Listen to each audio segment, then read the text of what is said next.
Villefranche-sur-Seine. Le Zoom Actu. Un an après les attentats contre Charlie Hebdo et l'hypercachère de la porte de Vincennes, le Conseil français du culte musulman invite les mosquées à ouvrir leurs portes ce week-end. Pour en parler avec nous, Sandy Morad, bonjour. Bonjour.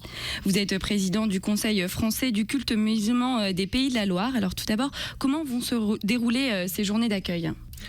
En toute simplicité, l'essentiel pour nous justement que ces journées en fait soient des journées de convivialité. Donc on invite tout le monde à venir. Ce qu'on leur propose, c'est une plateforme d'échange, de partage, de convivialité en fait, comme j'ai dit.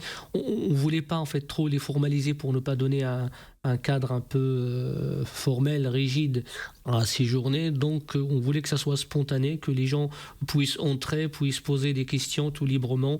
On a espéré également que les interlocuteurs, ceux qui répondent aux questions de nos visiteurs, soient monsieur lambda en fait de confession musulmane, pour que la parole n'émane pas seulement des représentants traditionnels du culte musulman, mais de monsieur tout le monde, parce qu'on a ressenti malheureusement depuis les attentats de janvier et ensuite depuis les attentats de novembre que les musulmans voulaient s'exprimer, voulaient dire tout simplement que la terreur, que les actes terroristes ne reflètent pas leurs pensées. Donc c'est la raison pour laquelle on a souhaité que ces espaces soient le plus convivial possible, le plus ouvert possible.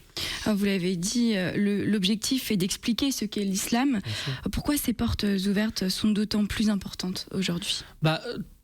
D'autant trop importante aujourd'hui, vu les circonstances et vu que le risque, c'est que l'ignorance crée l'amalgame. Le risque est que les préjugés en fait prédominent. Le risque est qu'on fasse le service après-vente de ceux qui ont cherché à nous diviser. D'où l'importance justement de s'ouvrir à l'autre. Et au jour d'aujourd'hui en France, il est intolérable qu'on ne connaisse pas les pratiques de notre voisin, qu'on ne connaisse pas les pratiques culturelles, je parle de notre collègue de travail. Donc il est très très important justement pour qu'on puisse établir ces lieux d'échange, ces moments de convivialité, parce qu'on appartient à la même nation, il faut qu'on partage tout. Il faut qu'on connaisse en fait tout sur la pratique culturelle mutuelle en fait les uns et des autres.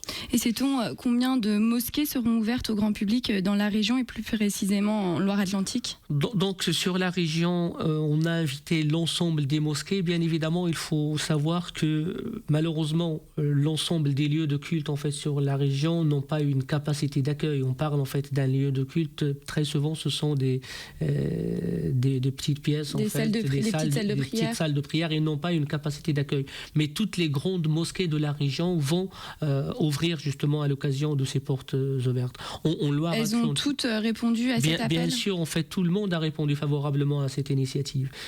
Sur le Loire-Atlantique, on a la mosquée Arama qui va consacrer justement la journée du samedi en fait et surtout le matin. On a la mosquée de Bellevue en fait qui a répondu favorablement. On a également la mosquée de Malakoff qui est très souvent ouverte à tout le monde. On a également les mosquées turques en fait qui sont ouvertes. Donc tout le monde a répondu favorablement à cette initiative. Et l'initiative de ces portes ouvertes a été lancée au lendemain du saccage de la salle de prière d'Ajaccio et aux slogans racistes qui l'ont accompagné. Est-ce que vous avez l'impression que le regard a changé sur les musulmans cette année ? Pour tout vous dire, l'idée en fait des portes ouvertes a été décidée bien avant ça. Au lendemain des attentats en fait de janvier, on s'est dit en fait qu'il fallait commémorer les événements du 13 janvier et pour les commémorer, en fait, on s'est mis d'accord justement sur cette possibilité d'ouvrir les mosquées aux visiteurs. Bien entendu, en fait, les événements malheureux justement qu'on a eu en Corse ces dernières semaines ont précipité en quelque sorte l'annonce de ces journées. La crainte justement, c'est d'en arriver là. La crainte dès le départ, c'est d'en arriver justement à un regard méfiant, à un regard plein d'amalgame à l'égard des musulmans, sachant que même en Corse, en fait, les auteurs de ceci en fait représentent une minorité. Donc il ne faut pas non plus créer la psychose en fait là-dessus. Mais c'est vrai qu'on a pris en considération justement ceci comme la limite à ne pas avoir justement. Mais est-ce que vous avez l'impression que le regard a changé par exemple ici dans la région nantaise? Ça va vous étonner peut-être, mais on a constaté surtout l'inverse. Nos compatriotes sont tellement matures, sont tellement mûrs pour ne pas faire l'amalgame. Donc ce qu'on a constaté, ce sont des visites spontanées en fait de solidarité. Ce sont des visites spontanées qui viennent vers nous pour nous dire on est ensemble, on est tous unis, on a cherché à nous diviser, on va pas le faire. Donc heureusement, parce qu'il y avait un travail justement qui a été fait auparavant sur le département en fait Loire-Atlantique, on a organisé à maintes reprises des portes ouvertes, on a organisé à maintes reprises des échanges interreligieux. Donc, je pense que c'est le travail commence à donner en fait ses fruits, mais on a également confiance de nos compatriotes qui n'ont exprimé à maintes reprises leur solidarité. Alors le nombre d'actes anti-musulmans pour l'année qui vient de s'écouler ne sera connu qu'autour du 20 janvier, mais le ministère de l'Intérieur constate déjà une explosion de leur nombre en 2015 et s'attend à un doublement par rapport à l'année précédente. Alors Sandy Mourad, pour lutter contre les préjugés, quel rôle peuvent ou doivent jouer les imams selon vous ? À mon avis, en fait, c'est un rôle collectif qu'on doit faire. Malheureusement, les attentats du 13 novembre nous ont démontré, nous ont prouvé que l'action doit être collective. Qu'on n'est pas à l'abri ni justement des attentats ni des amalgames. Bien évidemment, on prend notre part de responsabilité en tant que représentants de culte musulman. Nos imams prennent également en fait leurs responsabilités. C'est-à-dire ils doivent communiquer. Ils doivent s'adresser aux jeunes. Ils doivent leur exprimer justement les vraies valeurs de la religion, les vraies valeurs de la religion musulmane en l'occurrence et des religions en général. Et il faut que nos imams prennent plus la parole justement pour expliquer également aux non-musulmans en fait ce que c'est que la religion. Malheureusement, en fait, là, qu'est-ce qu'on constate ? On constate que des gens qui commettent des actes, ils prétendent être des musulmans, prétendent agir au nom de l'islam, et c'est eux, justement, à qui on colle les notions, en fait, de la religion musulmane. Donc, c'est notre rôle, c'est le rôle des imams, justement, de prendre la parole une fois pour toutes, pour dire qu'on est plus à même à représenter, en fait, l'islam, à parler au nom de l'islam que les auteurs, en fait, de ces attentats.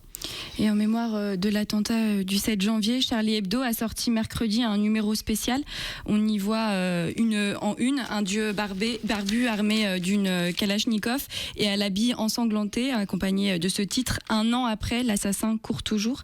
Interrogé par le Parisien, Anouar Kabibesh, président du Conseil français du culte musulman, se dit blessé par cette une. C'est ce que vous avez ressenti aussi, Sandy Mourad ? Bien sûr, en fait, qu'on est blessé. Bien sûr qu'on ne peut qu'être consterné. On essaye de faire un travail sur le fond justement pour éviter toutes sortes de frustrations, toutes sortes justement en fait d'amalgames. Et on a en fait ce type de dessins qui remettent encore une fois justement, qui ouvrent la plaie en quelque sorte.